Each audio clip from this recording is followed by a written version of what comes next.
creating controlling a quadc.opter W/hand gestures, securing IoT devices, reverse engineering FPGAs.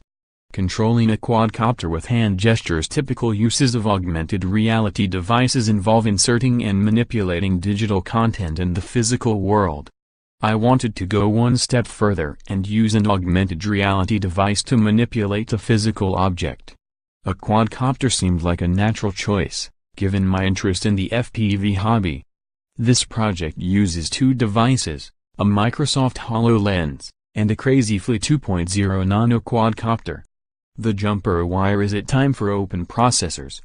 The disclosure of the Meltdown and Spectre vulnerabilities has brought a new level of attention to the security bugs that can lurk at the hardware level. Massive amounts of work have gone into improving the, still poor, security of our software, but all of that is in vain if the hardware gives away the game. The CPUs that we run in our systems are highly proprietary and have been shown to contain unpleasant surprises. The Intel Management Engine, for example. LWN.net TAMU, a microcontroller for your USB port. Looking for a ultra-tiny development board? TAMU is an ARM Cortex-M0 Plus device that fits inside your USB port. We've seen these in person, and they're tiny. There's a few commercial devices in this form factor on the market. For example, the Ubike Nano emulates a keyboard to provide codes for two-factor authentication. The Ubike's tiny hardware does this job well, but the closed-source device isn't something you can modify. Hackaday. Some basic rules for securing your IoT stuff. Most readers here have likely heard or read various prognostications about the impending doom from the proliferation of poorly secured Internet of Things or IoT devices. Loosely defined as any gadget or gizmo that connects to the Internet but which most consumers probably wouldn't begin to know how to secure. IoT encompasses everything from security cameras, routers and digital video recorders to printers, wearable devices and smart light bulbs. Krebs on security. Making WebAssembly even faster. Firefox's new streaming entering compiler. People call WebAssembly a game changer because it makes it possible to run code on the web faster. Some of these speedups are already present, and some are yet to come. One of these speedups is streaming compilation, where the browser compiles the code while the code is still being downloaded. Mozilla Skyga Free, following in the footsteps of Hacking Team at the beginning of October 2017, we discovered new Android spyware with several features previously unseen in the wild. In the course of further research, we found a number of related samples that point to a long-term development process. We believe the initial versions of this malware were created at least 3 years ago, at the end of 2014.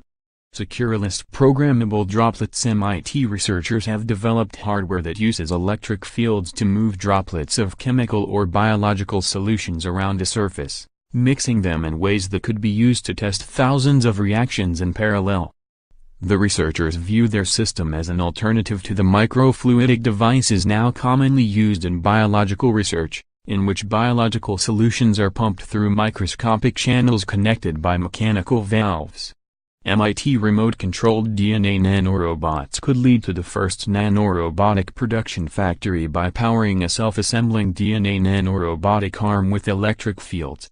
German scientists have achieved precise nanoscale movement that is at least 5 orders of magnitude, hundreds of thousands times, faster than previously reported DNA-driven robotic systems, they suggest today, January 19, in the journal Science. Crazyflie designing customizable self-folding swarm robots. Robot swarms generally come in 2 flavors. You've got your homogeneous swarms, made up of tens or hundreds or sometimes thousands of identical robots. You've also got your heterogeneous swarms, made up of a handful, or possibly a few tens, of robots that aren't all identical, and may in fact be significantly different. IEEE Spectrum improvising an EEPROM programmer for a project, revitalizing a large 80s liquid crystal display. I needed to program an EEPROM. The EEPROM should contain a character font that goes into the LCD so it can show characters. The EEPROM required was a 2764, this is a 64 kilobit, 8 kib, erasable programmable read-only memory, which is erasable by ultraviolet light. Charles Llewellyn. Reverse engineering FPGAs. In this talk I describe the basic makeup of FPGAs and how I reverse engineered the Xilinx 7 series and Lattice ICE40 series together with the implications. Media.ccc.da